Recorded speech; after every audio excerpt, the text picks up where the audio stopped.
Ancienne directrice nationale de la promotion de l'économie sociale et solidaire, Diégui Diop, qui a récemment répondu à une convocation de la gendarmerie avant d'être autorisée à rentrer chez elle, de subir une persécution sans précédent depuis l'avènement du nouveau régime. Ses explications dans ce journal.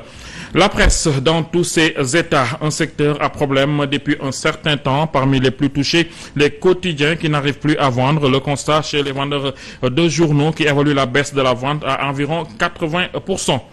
142 tonnes de denrées alimentaires impropres à la consommation saisies entre janvier et juillet 2024 dans la région de Dakar. Le service national de l'hygiène a procédé aujourd'hui à l'incinération de ces produits considérés comme du poison et qui peuvent provoquer des maladies telles que le cancer. Et enfin, au Nigeria, au moins 21 personnes ont été tuées lors de manifestations contre la hausse des prix et la mauvaise gouvernance.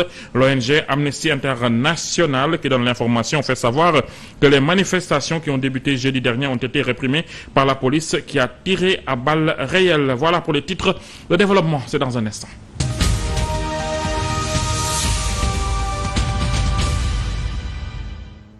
Merci de nous choisir pour vous informer. L'ancienne directrice nationale de la promotion de l'économie sociale et solidaire, Diégui Diop Fall, dit avoir subi une persécution sans précédent. Voilà, depuis l'avènement du nouveau régime. Lors d'une conférence de presse qu'elle organisait ce mercredi, elle est revenue sur ces démêlés avec la justice en détail avec Ousmane Ba.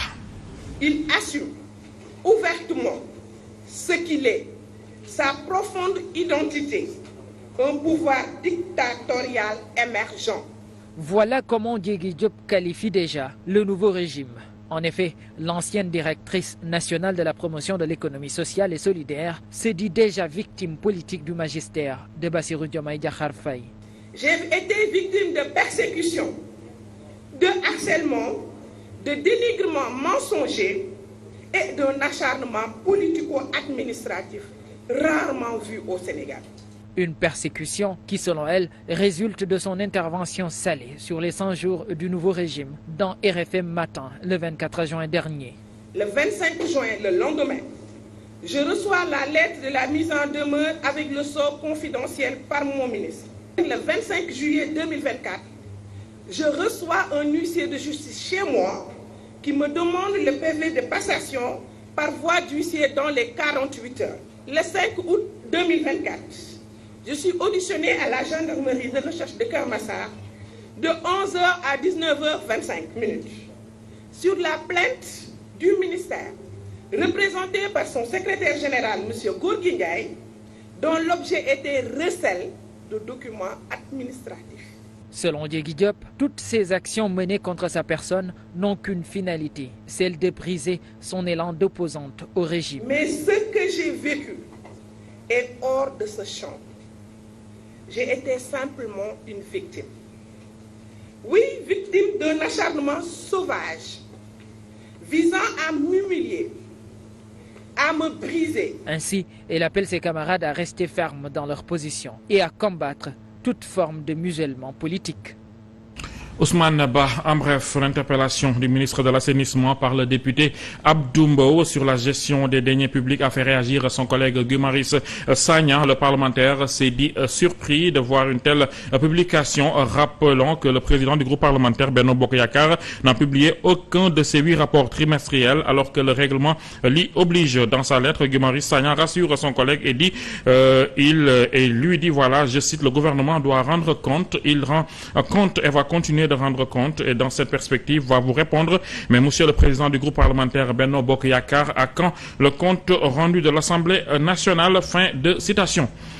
En bref, toujours la réponse de Abdou Mbow n'a pas tardé. Je cite mon cher collègue Guy Marius Sagna, je ne vous ai pas posé une question, je ne vous poserai jamais une question et je n'envisage même pas de le faire. J'attends par contre avec impatience les réponses de monsieur le ministre de l'Hydraulique et de l'Assainissement. Fin de citation. Nous allons poursuivre cette édition avec l'Assemblée nationale pour qui le compte à rebours a commencé. Une assemblée qui pourrait être dissoute dès septembre 2024 par le président de la République. Mais bien que la Constitution lui confère cette prérogative, une dissolution à l'état actuel pourrait tout de même avoir des conséquences sur la bonne marche du pays. Depuis quelques semaines, il y a un bras de fer entre l'Assemblée nationale à majorité pro-Macky Sall et le Premier ministre Ousmane Sonko qui exige la réactualisation du règlement intérieur avant de faire sa déclaration de politique générale. Un bras de fer qui, malgré les discussions entre parlementaires pour tenir la DPG dans les meilleures conditions, pourrait néanmoins se terminer par une dissolution de l'Assemblée nationale. Tout comme Emmanuel Macron en France, le président Bassirou Diomaye Faye peut aussi dissoudre l'Assemblée nationale après 2 années de législature, c'est-à-dire à compter du mois de septembre 2024. La Constitution lui confère en son article 87 la prérogative de prononcer cette dissolution par décret, après avoir recueilli l'avis du Premier ministre et celui du président de l'Assemblée nationale. Le décret de dissolution fixe la date du scrutin pour l'élection des députés. Le scrutin a lieu 60 jours au moins et 90 jours au plus après la date de publication du décret. Mais avec ces délais qu'il faut observer pour l'organisation de nouvelles élections législatives, les Sénégalais iront aux urnes vers le mois de décembre au plus tard. Et entre la proclamation des résultats et l'installation des nouveaux députés, nous serons déjà en début de l'année 2025. Un long processus qui pourrait avoir des répercussions sur le vote de la loi de finances de l'année qui se fait habituellement au mois de décembre. Or, cette loi de finances initiale détermine ainsi le budget, c'est-à-dire la nature, le montant et l'affectation des ressources et des charges. Et sans le vote de cette loi, aucune recette ne peut être liquidée ou encaissée, aucune dépense publique ne peut être engagée ou payée, sauf pour certains cas exceptionnels, même si le mandat des députés de l'Assemblée dissoute n'expire qu'à la date de la proclamation de l'élection des membres de la nouvelle Assemblée. Elle ne peut se réunir. La dissolution de l'Assemblée nationale implique donc diverses conséquences sur la bonne marche du pays. De nouvelles révélations sur l'accord secret conclu entre Macky Sall et Ousmane Sonko. Jeune Afrique confirme le fameux protocole du Cap Manuel. Le magazine revient sur les circonstances ayant conduit à la libération d'Ousmane Sonko et Bassirou Diomaye Faye, mettant en avant le profil de l'homme d'affaires malien Ousmane Yara comme principal instigateur des pourparlers. Dans cet article sont alors détaillées les différentes étapes de ces négociations. Jeune Afrique affirme alors que l'ancien président Macky Sall a accepté le deal dans le seul but de pacifier les tensions politiques qui secouaient le pays. Son souhait était de laisser un Sénégal apaisé. Cheikh Yérim Seck en avait pourtant parlé sur le plateau de l'invité de MNF quelque temps avant la libération d'Ousmane Sonko et de celle de l'actuel président de la République du Sénégal, Bassirou Diomaye Faye. Le journaliste avait donné des détails sur des pourparlers qui étaient en cours entre des proches de Macky et le leader du parti PASTEF. Cheikh Yérim Seck avait même cité le nom de l'homme d'affaires malien Ousmane Yara. Il le décrivait comme étant le principal instigateur de ces fameuses négociations. Ceux qui sont au devant de la scène médiatique ne sont pas les véritables médiateurs. Il y a un Malien du nom d'Ousmane Yara. Il a déjà de longues discussions avec Ousmane Sonko. C'est le même homme qui avait conduit les discussions entre Macky Sall et Abdoulaye Wade autour du protocole de Conakry. Jeune Afrique donne raison à Cheikh Yérim Seck, confirmant ses arguments à travers un article intitulé Nouvelles révélations sur l'accord secret conclu entre Macky et Ousmane Sonko. Le magazine panafricain lève un autre coin du voile et retrace le film de ce deal scellé à la prison du Cap Manuel. D'après le journal, tout a commencé lors d'un dîner à la résidence de l'ancien président de la République à Mermoz, à Dakar. Au cours de ce souper, Macky a exprimé son souhait de laisser un Sénégal pacifié. Deux de ses amis maliens étaient autour de la table, à savoir le colonel Guichma Akaili, président du conseil d'administration de l'Agence malienne de développement des biocarburants, et l'homme d'affaires Ousmane Yara. C'est ce dernier qui a suggéré à Macky d'entamer des discussions avec Ousmane Sonko et s'est proposé de conduire les négociations en son nom, révèle Jeune Afrique. Son premier coup d'essai a été infructueux. Il a fallu l'intervention de l'ancienne première dame du Sénégal, Marième Faye Sall, pour que Macky accepte de coopérer. Grâce à Abbas Fall, cadre influent de PASTEF et homme de confiance du chef de l'opposition, il fut reçu par Ousmane Sonko. Ils sont d'abord en tête-à-tête avant d'être rejoints par d'autres interlocuteurs comme Abbas Fall, Birame Souleye Diop, Cheikh Diba et le colonel Guichema Akaili. D'après la même source, comme condition, Ousmane Sonko a exigé la libération des manifestants arrêtés et en particulier celle de Bassirou Diomaye Faye. En réponse, Macky Sall propose une amnistie et évoque la possibilité de reporter l'élection présidentielle. S'en est suivi ce que nous savons déjà. En bref, les patrons de presse se mobilisent. Une réunion est prévue ce vendredi 9 août à partir de 9h. D'après les Échos, il s'agira d'examiner la situation actuelle de la presse pour y apporter des solutions. La mise en place d'un comité de pilotage est également à l'ordre du jour avant la convocation d'une assemblée générale élective, poursuit le journal. Les difficultés de la presse sont difficilement ressenties par les métiers qui vivent du secteur. La vente de journaux, par exemple, tourne au ralenti ces dernières années, ce qui fait chuter l'activité de 80%. Les vendeurs ont trouvé le coupable idéal, les réseaux sociaux, mais pas que. Ils dénoncent également la paresse et le manque de culture des jeunes qui ne lisent plus. Pour survivre, ils mènent des activités en parallèle. La vente de fruits, par exemple. Reportage Omar Thiam. Presque 10 ans, journal. 2007, journal. Ils ont fait respectivement 10 ans et 17 ans dans la vente de journaux.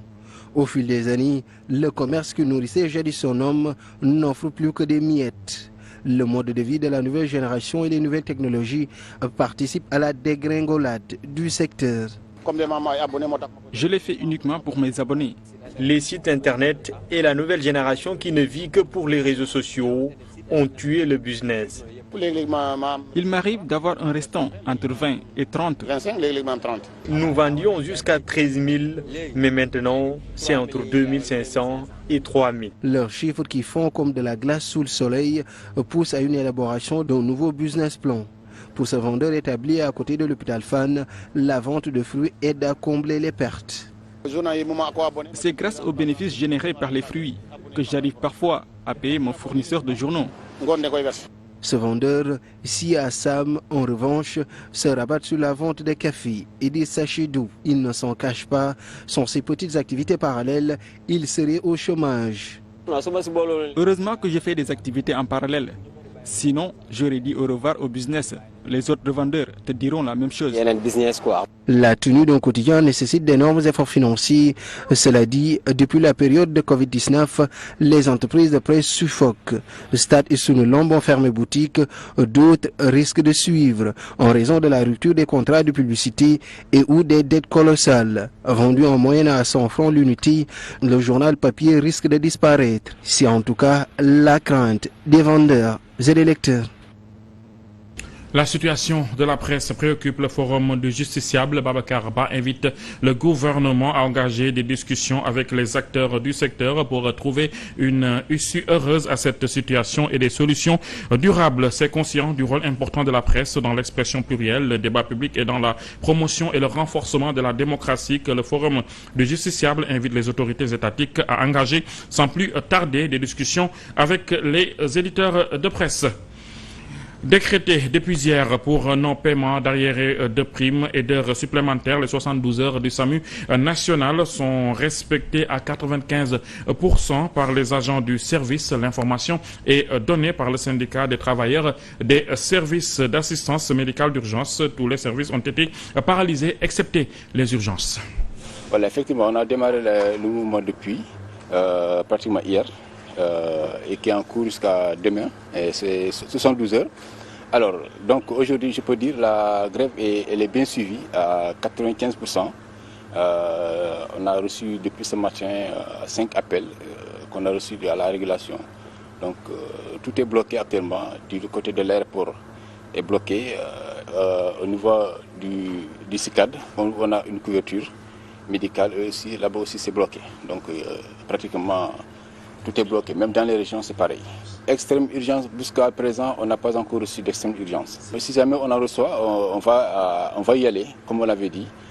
Les primaires sont respectées. En dehors de ça, tout est bloqué.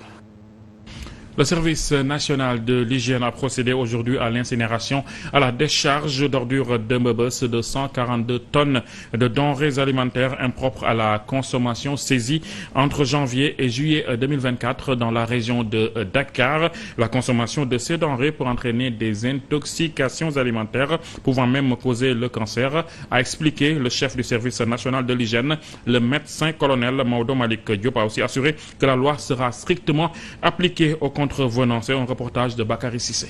Les soldats de l'hygiène, après saisine d'un important produit alimentaire impropre à la consommation, ont procédé ce matin à leur destruction à la décharge de Mbeubeus pour mettre à l'abri les populations au risque des maladies liées aux produits alimentaires prohibés. Parce que comme vous le savez, la consommation de ces aliments-là peut entraîner, n'est-ce pas, des toxi-intoxications alimentaires, pouvant aller de la diarrhée, n'est-ce pas, jusqu'au même cancer, diverses formes de cancer qu'on peut avoir, n'est-ce pas, si on consomme régulièrement, n'est-ce pas, ces genres de produits périmés, en tout cas impropres à la consommation. Donc là, ça participe vraiment à la prévention, n'est-ce pas, contre les maladies, parce que... Prévu par le code de l'hygiène, des sanctions seront infligées aux vendeurs véreux. Son périmé, ils continuent à le vendre, n'est-ce pas, aux populations qui le consomment et qui tombent malades. Je crois que là aussi, bon, on va en tout cas renforcer la police de l'hygiène. Donc on leur applique la loi, ce que prévoit le code de l'hygiène. Voilà, donc on leur applique la loi dans toute sa rigueur. Pour rappel, la saisine de ces produits impropres à la consommation ont été effectuées dans les 6 premiers mois de l'année 2024 à travers les 6 sous-brigades de la région de Dakar. Selon l'OMS, les maladies d'origine alimentaire sont au nombre de plus de 200 maladies et seraient responsables de plus de 2 millions de morts à travers le monde. Bakary Cissé, Agnafat, l'Union des exploitations familiales agropastorales du Sénégal et le Vitality ont signé une convention pour la réalisation de 150 biodigesteurs dont 10 Agnafat, où s'est tenue la cérémonie de signature. Oumou Khayri Diallo, présidente de l'Union des exploitations familiales agropastorales du Sénégal, indique que ce projet a pour but de lutter contre la pauvreté et le réchauffement climatique, un grand handicap pour le monde rural. Elle est au micro de Abdoulaye Diallo et Babacar Mbaye. Ensemble pour qu'on puisse vraiment apporter une pierre à l'édifice dans le développement de la communauté de Ndiafat. C'est pour cela qu'on a tenu cette réunion, pour échanger avec les bénéficiaires, pour échanger avec les membres de cette communauté, pour qu'ils puissent bénéficier non seulement des biodigesteurs qui doivent leur alléger demain leurs travaux, et qui fera bénéficier aux exploitations familiales, car si tout marche comme on l'a prévu, nous ne serons plus obligés d'aller faire des queues pour acheter de l'engrais chimique. Magal Touba, édition 2024, le khalife général des Mourides a invité les disciples de la communauté mouride à lire ou à prendre le Saint-Coran afin de rendre grâce à Dieu, conformément à ce que faisait le fondateur du mouridisme, Cheikh Ahmadou Bamba. Serigne Mountakha Mbacké a lancé cet appel mardi lors d'une déclaration en perspective de la 130e édition du Grand Magal de Touba prévue le 23 août prochain. Il a aussi demandé aux fidèles de se montrer reconnaissants envers Allah et de lui rendre grâce. Tel que nous le faisions avant, que chacun selon ses capacités y mette du soi pour qu'on rende grâce à Dieu au nom du vénéré guide Cheikh Ahmadou Bamba. C'est le plus important.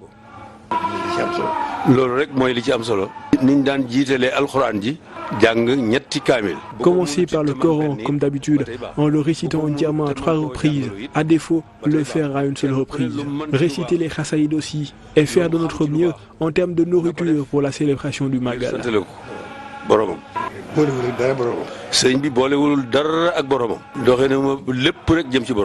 Le Cheikh n'était que sur la voie du Seigneur et nous devons suivre ses pas, faire tout notre possible pour se détourner de ce bas monde, car c'est ce que Dieu veut. Il faut être obéissant.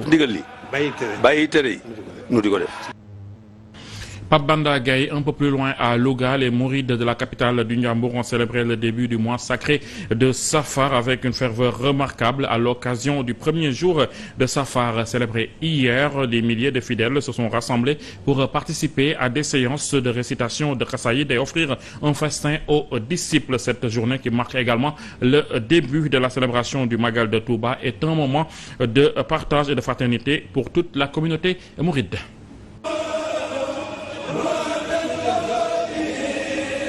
La célébration du premier jour de Safar a été caractérisée par des récitations de Khassaïd, des poèmes religieux écrits par Cheikhoul Khadim évoquant la vie et les enseignements du fondateur du mouridisme. Comme nous le savons tous, le 18 Safar, le grand Magal de Touba qui se célèbre à Touba et comme le guide l'avait recommandé à ses disciples de rendre grâce à Allah par des récitals Coran, de psalmodier ou de rester aussi les Khassaïd et de faire le berne, c'est-à-dire faire rassasier de nourriture à tous les pèlerins qui sont à Touba et partout dans le monde. C'est aussi une occasion pour ces fidèles de se rappeler des enseignements de Cheikhoul Khadim. Ce qu'il nous dit, c'est que Dieu a beaucoup fait pour lui et il ne cessera jamais de lui rendre grâce. C'est pourquoi il nous appelle également à faire de même. Des milliers de personnes ont afflué vers la place publique de Louga pour participer aux célébrations. Cette afflux massive de fidèles témoigne l'importance du Magal et de la ferveur religieuse des mourides. En sport, JO Paris 2024, Louis-François Mendy termine 3e de sa course en demi-finale avec un temps de 13,34 secondes, malheureusement insuffisant pour lui permettre une qualification pour la finale, un temps qui le place 11e sur les 24 demi-finalistes. Avec cette élimination de Louis-François Mendy, s'envole l'une des dernières chances de médaille de la délégation sénégalaise aux Jeux Olympiques.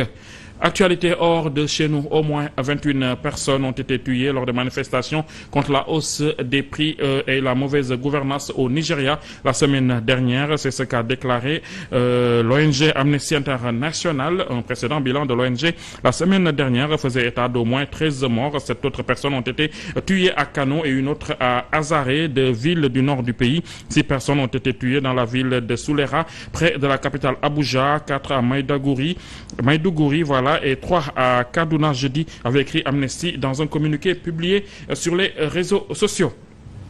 Voilà, c'est tout pour ce soir. Merci d'avoir choisi le journal de cette TV pour vous informer. Restez avec nous, nos programmes se poursuivent. L'invité de MNF, c'est à 22h avec comme invité Cheikh Yérim Seck. Je vous retrouve demain à 20h pour une autre édition. Merci, au revoir.